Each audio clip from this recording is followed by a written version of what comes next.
जय बोलिए त्रिकालवर्ती त्रैलोक पूज्य विश्वाराध्य पंच परमेष्टि भगवान की, अनंतानंत सिद्ध परमेष्टि भगवान की, देवादिदेव विश्व प्रोषि शांतनाथ भगवान की, परम पूज्य आचार्य चक्रवर्ती आचार्य श्री शांति सागर जी मुनि महाराज की, परम पूज्य सिद्धांत चक्रवर्ती श्वेत भिक्षाचार्य गुरुदेव श्री विद्यानंद जी मुनि महाराज की, अहिंसामय विश्व धर्म की,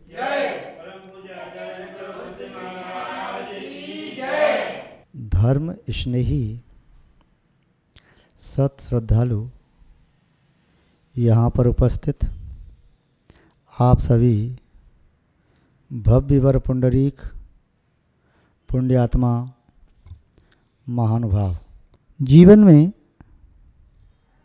प्रत्येक प्राणी चाहता है मुझे कुछ विशेष उपलब्धि हो, किंतु विशेष उपलब्धि बिना विशेष पुरुषार्थ के नहीं हो सकती। विशेष पुरुषार्थ विशेष व्यक्ति ही कर पाते हैं। सामान्य व्यक्तियों के द्वारा विशेष कार्य संपन्न नहीं हो पाता और विशेष व्यक्तियों को सामान्य कार्य करने में उतना इंटरेस्ट नहीं होता। हाँ, यह बात अवश्य है, विशेष व्यक्ति सामान्य कार्य को भी विशेष रीति से करते हैं और सामान्य व्यक्ति विशेष कार्यों को भी इतने कम उत्साह के साथ करते हैं कि विशेष कार्य विशेष उपलब्धि नहीं दे पाता। अच्छे आदमी केवल वही नहीं कहलाते जो जीवन में बड़े बड़े कार्य करते हैं, अपितु अच्छे व्यक्ति तो वे कहलाते हैं जो प्रत्येक कार्य को अच्छी रीति से करते हैं। महानुभाव, अच्छा कार्य करने के लिए केवल अच्छी साधन सामग्री की आवश्यकता नहीं है। अच्छा कार्य करने के लिए केवल अच्छा उद्देश्य बनाने की आवश्यकता नहीं है। अच्छा कार्य करने के लिए केवल अच्छे सहयोगी व्यक्तियों की आवश्यकता नहीं है।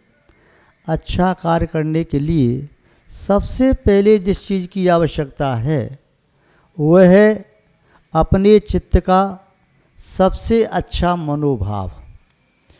जो मनोभाव तुम्हारे चित्त में सबसे अच्छा है उस मनोभाव को पूर्ण करने के लिए अपनी शक्ति को प्रकट करो। श्रेष्ठ व्यक्ति वह कहलाता है जो स्वावलंबन लेता है। मध्यम व्यक्ति वह कहलाता है स्वावलंबन के साथ साथ परावलंबन लेता है। जघन्य व्यक्ति वह कहलाता है जो परावलंबन लेता है, वह सर्वदा परावलंबी रहता है। महानुभाव, पर आलम्बन लेने से विशिष्ट वस्तु, मंजिल, उद्देश्य पूर्ण नहीं होते। बैसाखी के सहारे से चलने वाला व्यक्ति दौड़ में अव्वल नहीं आता। दौड़ में प्रथम स्थान को वही प्राप्त करता है जो अपने पैरों की सामर्थ्य के सहारे से दौड़ता है। दूसरे का हाथ पकड़ के दौड़ने वाला व्यक्ति नंबर 1 पर नहीं आ पाता। जो व्यक्ति दूसरे को गिरा करके आगे बढ़ना चाहता है वह भी प्रथम स्थान पर नहीं आ सकता।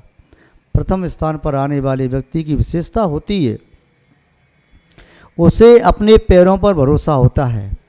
एक व्यक्ति बेईमानी के माध्यम से किसी निर्णायक को अपना बना करके और ये सिद्ध करा दे कि मैं दौड़ में प्रथम आ गया, तो वह दौड़ निरस्त ही कर देना चाहिए।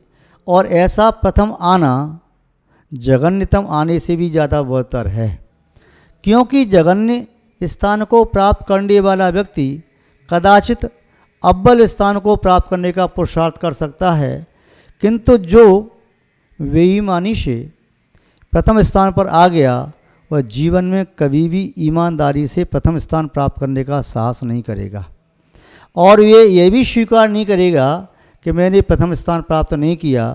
वह भले ही जघन्यतम स्थान पर होकर के भी अपने चित्त में प्रथम स्थान का अहंकार पाल करके रखेगा।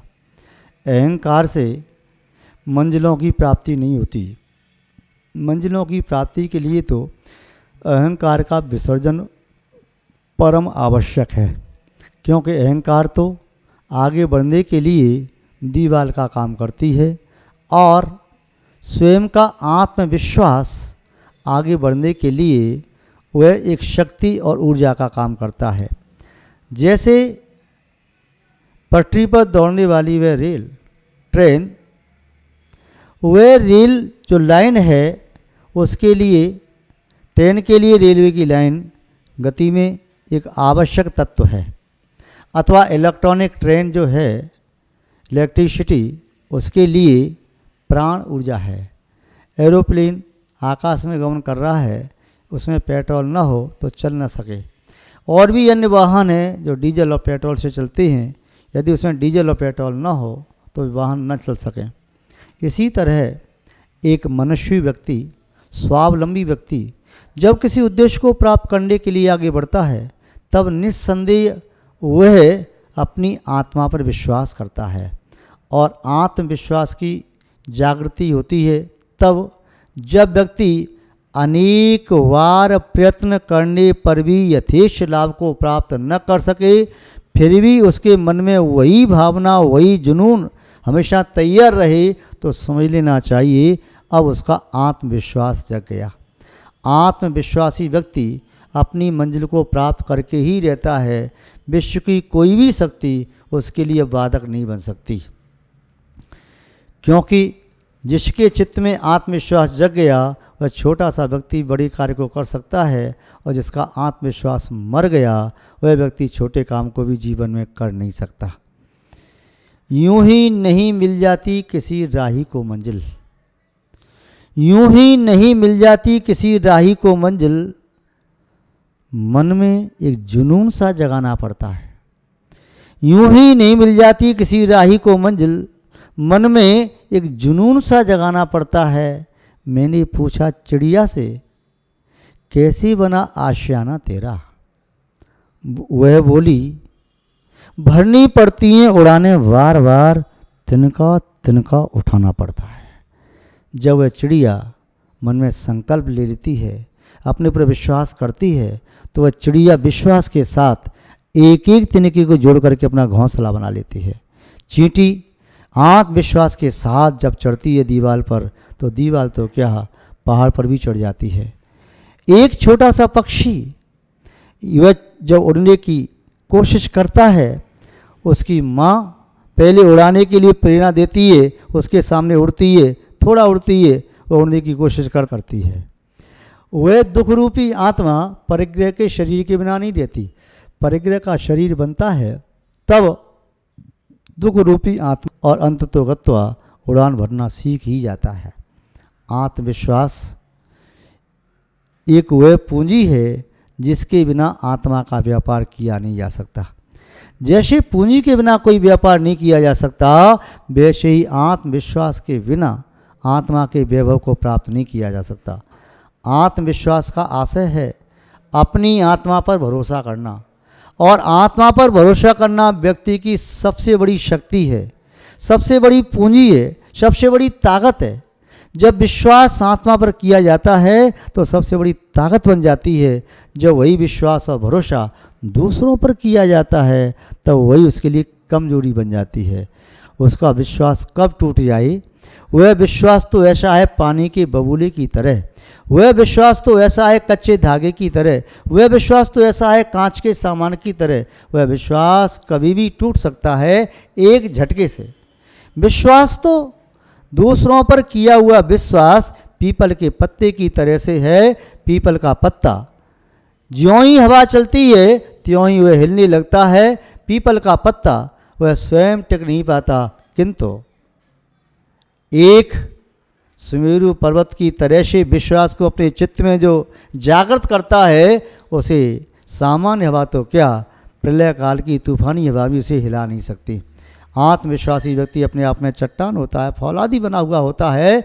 उसे कौन डिगा सकता है? उसे कौन अपने पद से विचलित कर सकता है? विश्व की संपूर्ण शक्ति भी मिल जाए तब भी आत्मविश्वासी का एक कदम भी छिगा नहीं सकता। लोग कहते हैं अंगद ने पैर ऐसा रखा कोई डिगा नहीं पाया, किंतु आत्मविश्वासी का पैर तो पूरा विश्व भी नहीं हिला सकता। महानुभाव, ये व्यक्ति अपना कल्याण करने के लिए परमात्मा पर विश्वास करता है, सिद्ध आत्मा पर विश्वास करता है, शुद्ध आत्मा पर विश्वास करता है, संत महात्मा पर विश्वास करता है, किसी धर्मात्मा पुण्यात्मा पर विश्वास करता है, ये अपने लक्ष्य को प्राप्त करने के लिए जो आत्मा इसके लिए मित्र की तरह से उस पर विश्वास करता है, ये बहुत सारे आत्माओं पर विश्वास कर लेता है। किंतु जब तक बाहर के व्यक्तियों पर विश्वास करते रहोगे तब तक बाहर की वस्तुओं को तो प्राप्त कर सकते हो, आत्मा की निधि को प्राप्त नहीं कर सकते, आत्मा के स्वभाव को प्राप्त नहीं कर सकते, आत्मा के वैभव को प्राप्त नहीं कर सकते। आत्मा के वैभव को प्राप्त करने के लिए आत्मा पर विश्वास करना बहुत जरूरी है। वह आत्मविश्वास आत्मा में ही उत्पन्न होगा। वह आत्मविश्वास कहीं मंदिर में नहीं मिलेगा, मस्जिद में नहीं मिलेगा, गिरजाघर में नहीं मिलेगा, किसी पुराण में नहीं मिलेगा, आगम में नहीं मिलेगा, कुरान और गीता में नहीं मिलेगा, बाइबल आदि किसी ग्रंथ में नहीं मिलेगा। वह आत्मविश्वास तुम्हें अपनी आत्मा में मिलेगा। जैसे कुएं का पानी कुएं में मिलता है, कुएं का पानी सागर में नहीं मिलता, नदी में नहीं मिलता, झील में नहीं मिलता, तालाब गड्ढा पोखर में नहीं मिलता, वैसी आत्मा का विश्वास किसी और जगह नहीं मिल सकता। उस आत्मा के विश्वास को अपनी आत्मा में जनरेट करना है। जैसे जैसे आत्मा विश्वास आत्मा में जनरेट होता है, या self confidence is the biggest power in the world. आत्मविश्वास संसार में सबसे बड़ी शक्ति मानी गई है। जिसके पास वह शक्ति है, सभी संसार की शक्तियां उसके पास खिंच करके वैसे ही आ जाती हैं जैसे चुंबक के माध्यम से आल्प में खिंच करके आ जाती हैं। आत्मविश्वासी का साथ संसार का प्रत्येक प्राणी देता है, और जिसके पास अपने ऊपर विश्वास नहीं, वह किसी के पास जाए, दर दर भटके, अपना माथा टेके, क्या होता है? इससे कोई भी लाभ होने वाला नहीं, केवल अपने मन को बहलाना है। जैसे बच्चे के हाथ में खिलौना पकड़ा दिया, बच्चा खिलौने में भूल गया, ऐसे ही ये झुंझुना पकड़ाने की तरह से है दूसरे का विश्वास। अपनी आत्मा पर विश्वास कायम किए बिना कोई भी व्यक्ति अपनी आत्मा को परमात्मा बनाने की बात तो छोड़ो, एक अच्छे उद्देश्य को प्राप्त भी नहीं कर सकता। महान भाव, एक व्यक्ति आत्मविश्वास के साथ बढ़ता है। बाल्य अवस्था में उसके पिता ने उसका साथ छोड़ दिया, अर्थात उसका पिता न केवल उसका साथ छोड़ करके अपने देह को, अपने शरीर को छोड़ करके भी चला गया। जब वह जन्म ले चुका था, उसके कुछ दिन बाद ही उसकी माँ ने न केवल अपने शरीर से उसे अलग किया था, अपितु अपनी छत्र छाया और ममता की उस छाया से भी अलग कर दिया था। वह बेचारा असहाय अपने किसी निकट संबंधी के यहाँ बड़ा हुआ, उसका पालन पोषण किया गया। एक दिन वहाँ भी उसे अधिक समय तक न ठहरा सके और उसे निकाल दिया गया। वह बेचारा अपने भाग की परीक्षा करता हुआ, अपने आत्मविश्वास को जागृत करता हुआ, उसके ये शब्द चुभे हुए थे, तू जीवन में कुछ नहीं कर सकता सिवाय दूसरे की रोटी तोड़ सकता है। तेरे आते ही तेरे माता पिता तुझे छोड़ के चले गए, अब तू यहाँ भी क्या करना चाहता है? ये शब्द उसे चुभ गए। अब मैं दूसरों का आलम्बन नहीं लूँगा, अपने भाग्य का निर्माण मैं स्वयं करूँगा। दूसरों के पैरों पर नहीं चलूँगा। दूसरे के कंधे पर तो मुर्दे चलते हैं, जीवन तो वह कहलाते हैं जो अपने पैरों पर खड़े होकर के चलते हैं। उस व्यक्ति ने संकल्प लिया, अपने आत्मविश्वास को जागृत किया। एक किसी सेठ के यहाँ पर नौकरी की, मजदूरी की। शाम को सेठ ने 100-200 रुपये दिए। उसने और अच्छे से काम किया। उसने कहा मैं और अच्छा काम कर सकता हूँ। उसके काम करने वाले और भी नौकर थे, उसे देखता रहता था और देख देख करके पुनः और बड़ा काम करना सीख गया। उसने पुनः अपनी एक दुकान खोली, उसी प्रकार की दुकान उसकी बहुत अच्छी चली। उसके उपरांत उसने उस प्रकार की फैक्ट्री डाल ली। भाग्य जब साथ देता है तब पुनः मिट्टी को भी छुओ तो कहते हैं सोना बन जाता है। और भाग्य साथ तब देता है जिस व्यक्ति का आत्मविश्वास जागृत हो जाता है। बिना आत्मविश्वास के शायद भाग्य भी साथ नहीं देता। जैसे बिना दूध के घी नहीं मिलता, घी जब भी निकलता है दूध में से निकलता है। और भाग्य भी जगता है तो उसका ही जगता है जो आत्मविश्वासी हो। संसार में बहुत बल हैं, कोई कहता है मेरे पास पर्याप्त धन है, मैं ऐसे नहीं ऐसा कर सकता हूँ, वैसा कर सकता हूँ। धन वाले व्यक्ति भी यहाँ पराजित हो जाते हैं। कोई व्यक्ति कहता है मेरे वचनों में बहुत बड़ी सामर्थ्य है, मैं अपनी वाणी के द्वारा संसार के किसी व्यक्ति को प्रभावित कर सकता हूँ, उसका मन मोड़ सकता हूँ, उसमें उत्साह भर सकता हूँ, जोश भर सकता हूँ, रोष भर सकता हूँ, उसे शांति से बिठा सकता हूँ, उसमें राग पैदा कर सकता हूँ, द्वेष पैदा कर सकता हूँ। मेरे वचनों की शक्ति बहुत बड़ी शक्ति है, किंतु वह भी कोई बहुत बड़ी शक्ति नहीं। कोई कहता है मेरे मन का जो बल है, मन बल, ऐसा मेरा मनोबल है, मैं यहाँ से बैठ के चिंतन करूँ तो सामने वाले की भावनाओं को बदल सकता हूँ। और कोई व्यक्ति कहता है मेरे पास बहुत बड़ा सैन्य बल है, कोई कहता है मेरे पास स्वजन बल है, कोई कहता है मेरे पास परिजन बल है। तो ये सब बल, स्वजन बल, परिजन बल, धन बल, सैन्य बल, तन बल, वचन बल और मन बल, ये सभी बल आत्मबल के सामने निर्बल हो जाते हैं, दुर्बल हो जाते हैं।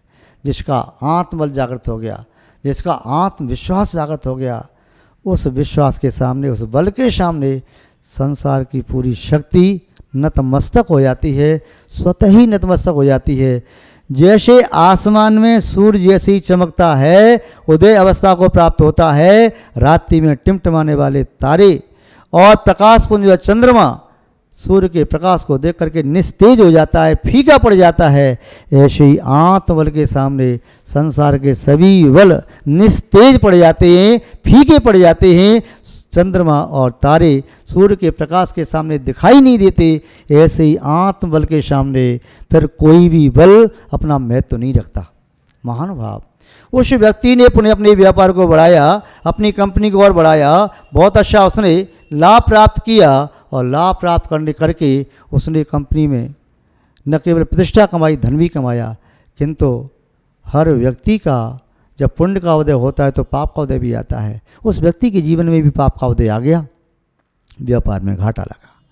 बेचारा व्यक्ति वह हताश हो गया, निराश हो गया, उदास हो गया। उसके साथ अभी तो बहुत सारे मित्र थे, साथी थे, हितैषी थे, किंतु अब उसका साथ लगता है कोई नहीं दे रहा। एक दिन बाग में उदास बैठा था, आत्महत्या करने के उद्देश्य वहाँ बैठा था, तभी किसी ने पीछे से कंधे पर हाथ रखा, पूछा बेटा तुम ऐसे क्यों बैठे हो? उसने कहा तुम्हें क्या मतलब? दूसरी बार पूछा बताओ बेटा क्या बात है, जाओ अपना रास्ता नापो। तीसरी बार उसने फिर पूछा बेटा तुम कोई चिंता में हो, परेशान हो, बताओ तो सही क्या बात है। उसने कहा तुम क्या करोगे? मुझे मेरी कंपनी में घाटा लग गया है, इसलिए आत्महत्या करने के लिए आया हूँ, तुम क्या कर लोगे? मुझे दे दोगे 50 लाख रुपया? उस व्यक्ति ने अपनी जेब से चेक निकाला, चेक बुक निकाली और उसके सामने रख दी। 50 लाख रुपए हस्ताक्षर कर दिए, तुम्हें 50 लाख चाहिए ले लो, 1 करोड़ चाहिए ले लो, चिंता ना करो। उसने हस्ताक्षर कर दिए और 50 लाख उसने भर लिए, चेक फाड़ के उसे दे दिया। वह व्यक्ति पूछता उसकी ओर आप कौन हैं? लगता है आप इस नगर के सेठ हैं, शायद आप वही तो नहीं बुद्ध बिहारी? हाँ ठीक कहते हो। इतना कह के वह वृद्ध पुरुष साल ओढ़े हुए थे और वह ठंडी में थोड़ा सा ठंडी हवा लेते हुए अपनी ओर चला गया। वह युवा लौट करके अपने घर की ओर चलता है।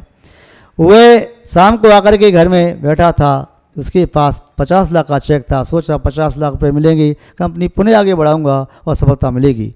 किंतु अचानक वह चेक को हाथ में लिए सोचता है अरे जिसने मुझे चेक दिया उसने मेरा पता ठिकाना नहीं पूछा, उसने मेरा पता नहीं पूछा मैं कौन हूं। उसे मुझ पर कितना विश्वास था कि मेरा नाम पता ठिकाना पूछे बिना ही उसने 50 लाख का चेक मुझे दे दिया। और एक मैं हूं जो मैं अपने आप पर विश्वास नहीं करता। एक वह था, इसने मुझे मेरा नाम पूछे बिना विश्वास कर लिया, 50 लाख का चेक दे दिया। अब मुझे अपने ऊपर विश्वास करना है, इस चेक को मैं ज्यों कि तुम वापस लौटाऊंगा, 1 साल बाद वापस लौटाऊंगा, जो उसने समय दिया है उसी समय वापस लौटा दूंगा। उसने आत्मविश्वास को जागृत किया, चेक को ज्यों कि त्यों रख दिया, अपने कंपनी को उत्साह के साथ बढ़ाया, पुनः उसी ऊंचाई तक ले गया। महान भाव, कहने का से ये है वह व्यक्ति अपनी कंपनी में सफल हुआ, अपने कार्य में सफल हुआ। ऐसा कभी हो ही नहीं सकता कि व्यक्ति का आत्मविश्वास जागृत हो जाए, व्यक्ति को सफलता न मिले। यूँ कहिए सफलता की चादर आत्मविश्वास के साथ हमेशा रहती है। जैसे चंद्रमा की चांदनी उसके साथ रहती है, सूर्य का प्रकाश उसके साथ रहता है, ऐसे ही सफलता आत्मविश्वास के साथ हमेशा रहती है।